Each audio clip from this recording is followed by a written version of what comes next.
tous et toutes, c'est l'heure du point, les histoires qui s'écoutent. Comme d'habitude, pour les amnésiques, les absents, les nouveaux, toute personne qui aurait oublié qu'est-ce que c'est, les histoires qui s'écoutent ou LHQE est notre projet de documentaire sur la série audio francophone indépendante. C'est un projet qu'on fait en un an, on l'a commencé en octobre, donc il faut le finir avant octobre 2022, et on fait le point tous les mois pour prévenir de où est-ce qu'on en est, qu'est-ce qui se passe. En novembre, du coup, on a eu notre première interview, notre premier tournage avec Nico Tico, co-créateur de Adopristoxis et de la légende de Xanta, qui est venu du coup dans mon fucking salon pour qu'on lui pose des questions. Non, c'était pas mon salon, c'est vrai.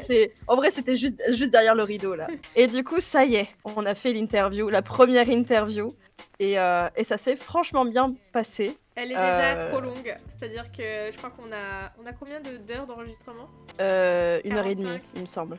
40, ouais, c'est ça, et demi 45, ouais. Quelque chose comme ça. Ouais. Donc, c'est-à-dire que la première interview fait déjà la durée totale du film. Tout va bien. On a pas mal digressé quand même. On a pas mal digressé, mais c'était hyper intéressant. Oui, Nico est vraiment quelqu'un de très très intéressant. Ça a été vraiment vraiment cool de se rencontrer IRL enfin. Et on a appris plein de trucs et ça va être dur, j'imagine, pour toi, Eva, de faire le tri là-dedans.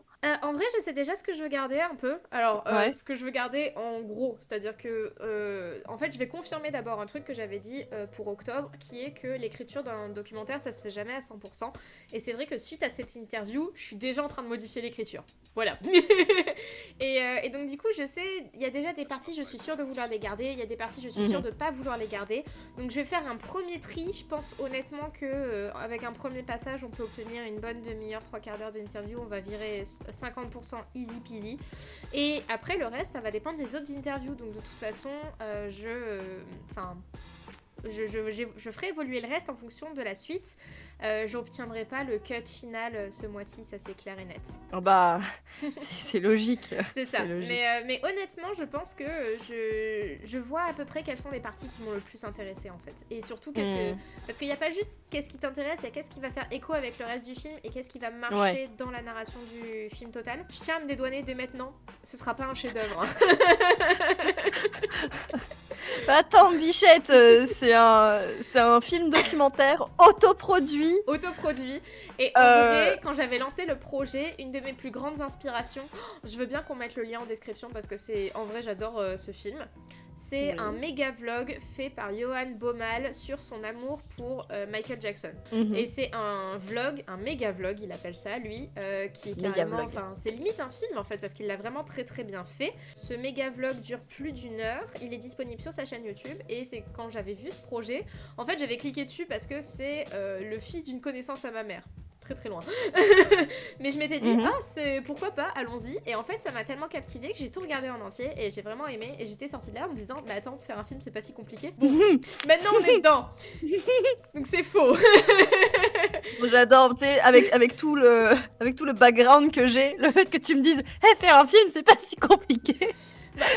Moi, ce que j'entends quand je dis ça, c'est que les gens, ils attendent d'avoir énormément de moyens pour faire un film. Et ça me frustre parce que du coup, il y a plein d'œuvres qui n'existent pas parce que les gens se retiennent, tu vois. Tu veux qu'on en parle, Eva? tu veux qu'on en parle? Mais est-ce que t'es d'accord avec ce point de vue ou pas? Mais oui, bien sûr que je suis d'accord avec ce point de vue. Donc, pour résumer ma pensée, je dirais que, en fait, je me disais que c'était pas si compliqué que ça de faire un film, pas dans le sens où ça va être du gâteau et ça va vraiment demander zéro effort, c'est faux, ça nous demande beaucoup d'efforts. Juste que je me disais, attends, mais qu'est-ce qui m'en empêche? Oui, voilà, plus dans... Oui. Bien sûr, on aimerait bien le passer au cinéma si on y arrive 1 ou 2 fois pour le présenter, mais je pense que mon but final, c'est de faire un très beau film internet. Ce sera pas un très beau film cinéma, ce sera un très beau film internet, ce qui pour moi est un grand écart, hein. Voilà. Dédouanage, c'est fait. J'avais besoin de sortir ça de mon cœur parce que je te jure, ces derniers temps, en fait, on a eu tellement de retours et tout, je suis en train de me dire, mais ça se trouve, les gens, ils attendent un truc de fou et je vais faire tout mon possible pour que ce soit bien, hein, mais c'est mon premier film de toute ma vie. Ça va aller, Eva, ça va aller. On est toutes les deux là-dedans. On s'est embarquées toutes les deux là-dedans. Oh, Bichette. Alors ça, c'est une petite nouvelle, mais c'est un point important pour moi. On a décidé sur quoi on allait faire le montage du film. Oui, on a choisi le logiciel. Le truc qui a l'air anecdotique pour tout le monde, et je le sais très très bien, mais c'est faux, parce qu'en fait, on en parlait la dernière fois, on a des moyens derrière, il faut qu'on choisisse un logiciel qui va tenir sur la distance, qui va nous correspondre à toutes les deux, pour pouvoir se passer les montages et les versions. Il faut que aussi ça colle avec notre budget, donc il nous fallait un bon logiciel qui soit pas cher ou gratuit, et qui corresponde à nos besoins. Donc... nous avons trouvé, je suis très contente, j'ai trop hâte d'être en vacances parce que je suis hyper occupée actuellement, mais je suis en vacances dans une semaine, et dans une semaine, je m'installe ce logiciel et je me fais le premier montage. En tout cas, c'est l'objectif. Pourquoi vous ouvrez pas un Patreon juste pour ce projet? Parce que c'est pas comme ça que j'ai envie de fonctionner sur ce projet-là. Moi, en fait, si on fait un Patreon, mine de rien, on s'engage de suite. Mon but, ce serait qu'on avance le plus possible seul, et que à la fin de l'aventure, on fasse un Ulule pour rembourser les frais et pour se soutenir. Mais un Patreon, ça voudrait dire qu'il faudrait qu'on fournisse du travail tous les mois, et honnêtement, c'est déjà très compliqué de bosser sur ce film. Si en plus il faut fournir quelque chose aux gens tous les mois, ça va être compliqué. Déjà, rien que les vlogs tous les mois. Rien que les vlogs tous les mois, ça nous demande du temps. Déjà, on sait tout de suite que le vlog du mois prochain, il va être vide. Il va être assez vide. Je pense qu'on va quand même en faire un, tu vois, mais il sera pas. En vrai, je vais essayer de faire un peu de contenu pour le vlog du mois prochain, parce que ça nous motive aussi en fait. C'est qu'à chaque fois qu'on fait un vlog, il y a l'énergie qui repart. Papillal, c'est exactement ça. Le film, c'est bien stressant. Et si on rajoutait le stress d'un financement participatif? À mon avis, en fait, vraiment, le problème de Tipeee et de Patreon, c'est que c'est du financement régulier avec une promesse de contrepartie régulière. Je préfère qu'on fasse un Ulule avec une contrepartie une seule fois à la fin. Et l'intérêt du Ulule, en plus, c'est qu'on pourra le faire quand on aura fini le montage. Ça aussi, je vais me dédouaner d'une deuxième chose. Attention, dédouanement deuxième. Nous, on a dit qu'on faisait un film en 1 an. On va le faire en 1 an. On va le présenter en un peu plus. J'espère que vous êtes conscients de ça. C'est-à-dire que mon but, c'est qu'en octobre, on ait fini le montage. Mais après le montage, s'il faut qu'on fasse un financement participatif, et derrière qu'il faut qu'on fasse un lancement cinéma, internet, etc., ça veut dire que vous l'aurez fin d'année 2022, pas en octobre 2022. On va faire la fabrication en 1 an, et après, on va s'occuper de la distribution. C'est très important aussi de le dire en communication, parce que je veux arnaquer personne là-dessus. On a un planning qui, pour l'instant, est très sommaire, parce que c'est un documentaire, donc c'est assez facile. Par exemple, objectif 1, finir les interviews avant avril. Objectif 2, faire un ours en 2 mois. Voilà. Revenons sur le... Parce que moi, à la base, sur l'interview, voilà, c'est ça. Tu disais tout à l'heure que tu savais déjà ce que t'allais garder et ce que du coup t'allais enlever. Donc du coup, si jamais tu veux garder...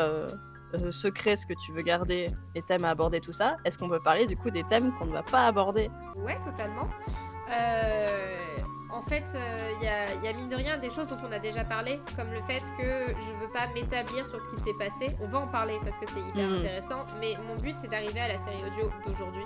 Tous les thèmes du genre c'était mieux avant ou c'est mieux maintenant, genre les comparaisons, tout ça, ce sera pas trop mon truc. La musique est super forte. Papy, elle l'a dit.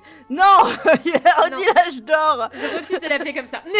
L'âge d'or, l'âge d'or. Voilà, donc ça on va pas en parler. On va essayer aussi d'éviter tout ce qui est critique, qu'elle soit positive ou négative ou constructive sur les autres personnes qui sont interviewées. Le but c'est pas de faire se confronter les personnes avec qui on a discuté et de dire oh j'aime bien tel collectif, et genre le collectif apparaît juste après en interview.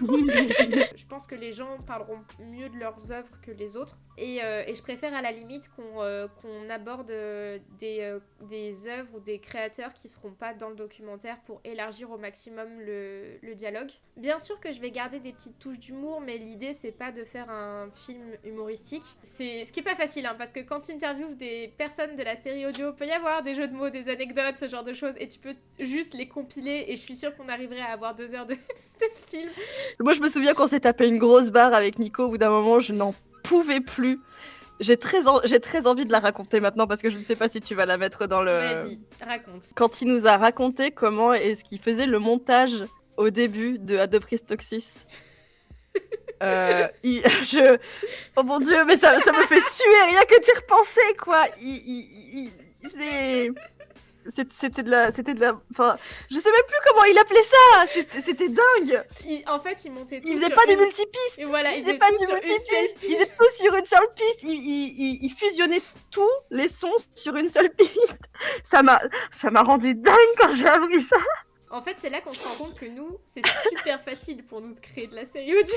Oui, et c'est justement, du coup, un thème qu'on avait abordé avec Nico, super intéressant, le fait Ouais. qu'aujourd'hui, on a tellement d'outils, enfin, déjà, rien que Internet, c'est incroyable, tous les tutos qu'on a sur YouTube, le fait qu'on ait tous de quoi streamer, en fait, on a tous, enfin, quasiment, je dis pas tous, mais on a quasiment tous une caméra, un micro, un logiciel pour faire du montage vidéo, du montage son, tout est accessible en fait, tout est accessible et pouvoir créer aujourd'hui c'est beaucoup plus facile. Et quand il m'a raconté comment il avait commencé, j'étais en mode écroulé. oh putain ça a déjà existé. Oui, je me suis écroulée, vraiment littéralement. On a pourri la bande son, je pense que ce passage ne pourra pas être dans le film juste parce qu'on nous entend rigoler derrière la caméra. Voilà. Oui. Il y a beaucoup de passages comme ça d'ailleurs que je vais être un peu obligée de cutter, mais malheureusement les moments où nous on a explosé derrière la caméra, ça marchera pas dans le montage. Non. Pourtant j'ai essayé d'être discrète, hein, mais c'était trop. Franchement. C'était trop. C'était terrible parce que je pense que ça m'a moins affecté que Chloé, mais voir Chloé rire c'était très contagieux. Et puis se retenir, c'est comme ça, genre. Voilà, c'était terrible. Donc je veux pas tout spoiler en tout cas. Oui. Parce que... voilà, c'était l'anecdote qui ne sera pas dans le film, mais... En vrai, il y a des chances qu'en fait on aborde ce genre de thème dans plusieurs vlogs. Je veux pas m'engager sur ce qu'on va mettre dans le film alors qu'on est à peine à une interview. Qu'est-ce qu'on a fait d'autre ce mois de novembre ? On a discuté avec JBX. Voilà, on a discuté avec JBX. Le problème, c'est que là on est actuellement avec toutes les personnes qui nous ont dit oui, et JBX en fait partie, il est motivé, très contente. On n'a pas encore pu parler avec Pétulia, donc il faut voir. Mais le problème qu'on va avoir actuellement avec JBX, Pétulia, le Mago, les personnes en fait avec qui on voudrait faire des interviews, c'est qu'il va falloir caler des dates. C'est très compliqué. Très compliqué de caler des dates. Ça s'est plutôt bien fait avec Nico parce que c'est allé très rapidement en fait. Sagaz, ça a mis longtemps à choisir une date. Oui, mais voilà, Sagaz, on a la date. On a la date. Normalement, en janvier, on est censé devoir caler Team Javras aussi. Je dis censé, hein, mais on est censé. Le Mago, c'est en pourparlers. C'est en pourparlers, mais on a une idée. C'est sans doute une des personnes les plus busy des personnes qu'on veut voir. Déjà, il a dit oui, donc c'est pas trop mal. Ouais. Voilà. Ouais. Non, mais on avance. Parce vrai. que du coup, on a pu parler avec Nico, on n'a pas encore pu parler avec Matt. Et là encore, c'est terrible parce que la conversation est là et on l'a entamée. Et décembre est arrivé sur ma gueule. En même temps, toi, Bichette, t'as repris un gigataf et t'as plein de... Enfin, tes horaires ont été complètement bouffés, quoi. Ouais, ça c'est la parenthèse pas cool, mais je pense que c'est important de l'aborder. Les conditions sanitaires actuelles sont encore un énorme problème. Je pensais pas que ça le serait pour un projet comme celui-là, parce que c'est un film documentaire, c'est du fait maison, c'est de la débrouille, c'est de l'autoproduction. Je me disais que ça nous embêterait pas tant que ça. En fait, c'est très très dur parce que, par exemple, moi, dans mon cadre professionnel, nous avons des cas Covid positifs, des cas contacts. Je suis régulièrement cas contact. Et du coup, t'as toute ta vie qui s'arrête le temps de faire des tests, La partie chiante avec le Covid, c'est que c'est une maladie qui est vraiment imprévisible. Les dernières personnes positives que nous avons eues à mon travail étaient des personnes avec un pass vaccinal complet. On a déjà eu des personnes qui ont déjà eu le Covid qui l'ont re-eu. Donc voilà, donc il y a ça qui ralentit. Il y a tous les problèmes qui vont avec en fait, parce que c'est compliqué d'avoir des billets de train pas chers, c'est compliqué de bouger, il faut sans arrêt faire attention à tout ça. J'espère que ça va pas nous la mettre à l'envers. Je vous avoue que si on se prend un confinement sur la gueule, ça risque de... Non, parle pas de malheur. J'ai déjà fait une crise d'angoisse la semaine dernière à ce propos parce que du coup tu parles de ton taf et du fait que t'as plein de cas contacts, que t'es cas contact très très souvent, tout ça. Moi autour de moi, moi j'ai pas de problème personnellement, mais autour de moi, je travaille avec des gens en tout cas qui sont très souvent comme toi, cas contact très souvent. Des enfants, comme des adultes, comme des personnes âgées, vraiment de tout. Et en fait, la semaine dernière, ça m'a provoqué une angoisse. Je suis partie en crise, mais vraiment, j'allais pas bien du tout. Parce que ça faisait trop. Ouais, je comprends. Ça faisait trop, j'étais en mode putain non, pas un autre 2020, pitié, pitié, pitié. Donc non, non. On ne peut pas en fait se mettre des œillères. Je pense que c'est la pire idée du monde quand tu fais un projet de se dire que tout va bien se passer. Donc il faut toujours penser au plan B, etc. Si on se prend un confinement pendant la période où on est censé avoir des interviews, ça va être un effet boule de neige. Il va falloir décaler des interviews, trouver des nouvelles dates et les personnes qu'on doit interviewer vont avoir des week-ends plus pris parce qu'eux aussi vont décaler des choses. Si on l'a plus tard, tant mieux. J'aurai beaucoup de temps pour faire du montage. Voilà. Enfin, tant mieux. Une petite échelle. On va dire que pour l'instant, le film, il est fait à 5%. À 5%. Ça me paraît énorme. Je trouve que c'est déjà trop 5% aussi. Ouais, Ouais. je pense qu'on est peut-être à 4 ou 3. on a quand même une interview. Ouais. Ouais, je dirais 4. 4%. 4, ça me paraît bien. À te juger. Ouais. À te juger pour 4. À juger 4%. Si ce projet vous intéresse, que vous voulez la suite, n'oubliez pas de nous suivre sur nos réseaux sociaux et tout particulièrement sur YouTube où nous sortons une fois par mois le vlog pour récapituler où nous en sommes. Voilà. Des bisous et au mois prochain.